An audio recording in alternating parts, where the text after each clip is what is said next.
பெருங்காற்றும் அடங்கி போகும், எக்கடலும் வழி திறக்கும்.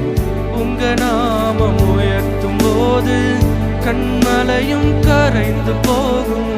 பெருங்காற்றும் அடங்கி போகும், எக்கடலும் வழி திறக்கும். உங்க நாமம் உயர்த்தும் போது கண்மலையும் கரைந்து போகும். இயேசுவே